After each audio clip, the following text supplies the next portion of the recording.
அஸ்ஸலாமு அலைக்கும் வரஹ்மத்துல்லாஹி வபரகாத்துஹு. 5 நிமிடம் மதர்சா பாகம் 27.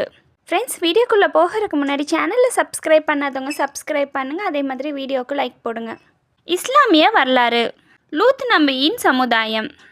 அல்லாஹு தாலா லூத் அலைஹிஸ்ஸலாம் அவர்களை சத்தூம் என்ற இனத்தாருக்கு நபியாக அனுப்பினான். மக்கள் வரம்பு மீறிய பாவியாவார்கள்.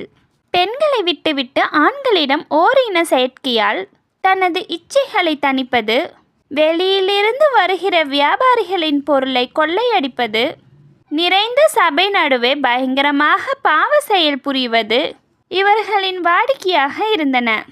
இம்மக்களின் தீமை மற்றும் பாவங்களிலிருந்து தவிர்த்து கொள்ளும்படி லூத் அலைஹிஸ்ஸலாம் அவர்கள் அறிவுறுத்தினார்கள். அல்லாவின் மார்க்கத்தை ஏற்குமாறு அழைத்தார்கள். அல்லாவின் தண்டனை பற்றி எச்சரித்தார்கள். இந்த அறிவுரையும் அழைப்பும் எச்சரிக்கையும் இந்த மக்களுக்கு எவ்வித தாக்கத்தையும் ஏற்படுத்தவில்லை. பாவங்களிலிருந்து விலகுவதற்கு பதிலாக நபியை கல்லால் அடித்து ஊரை விட்டு துரத்தி விடுவோம் என மிரட்டியதுடன், எங்கே உனது அல்லாவின் தண்டனையை வரவழியும் பார்க்கலாம் என கேலியும் செய்தனர்.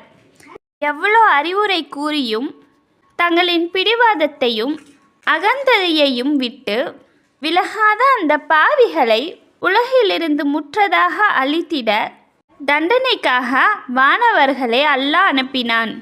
லூத் அலைஹிஸ்ஸலாம் அவர்கள் வானவர்களின் செய்கையை புரிந்து கொண்டு தனது குடும்பத்தாரையும் ஈமான் கொண்டோரையும் அழைத்து கொண்டு ஸ்லிங்கர் என்னும் ஊருக்கு போய்விட்டார்கள். மறுநாள் அதிகாலையில் அதிபயங்கரமான ஒரு சத்தம் அந்த ஊரையே அழித்துவிட்டது. பிறகு ஜிப்ரீல் அலைஹிஸ்ஸலாம் அந்த ஊரை உயரே தூக்கி புரட்டி அடித்தார்கள். அதன் மேல் கல்மழையும் பொழிந்து அல்லாவின் தண்டனையால் அழித்து முடித்தார்கள்.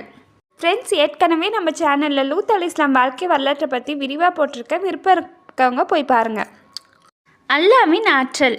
கடலில் உப்பு மற்றும் நல்ல தண்ணீர். குர்ஆன்ல அல்லாஹு தாலா இனிமையான மற்றும் உவர்ப்பான தண்ணீரை கொண்டுள்ள இரு கடல்களை பற்றி கூறுகிறான். அவற்றில் புயலும் வீசுகிறது, அலைகளும் அடித்து மோதுகின்றன, கப்பல்களும் கடலில் செல்கின்றன. இவ்வளவு இருந்தும் 2 வகையான தண்ணீரும் ஒன்று சேர்வதில்லை. இத்தனைக்கும் இவை இரண்டுக்கும் தடுப்பு எதுவும் இல்லை என்பது வியப்புக்குரிய விஷயமாகும்.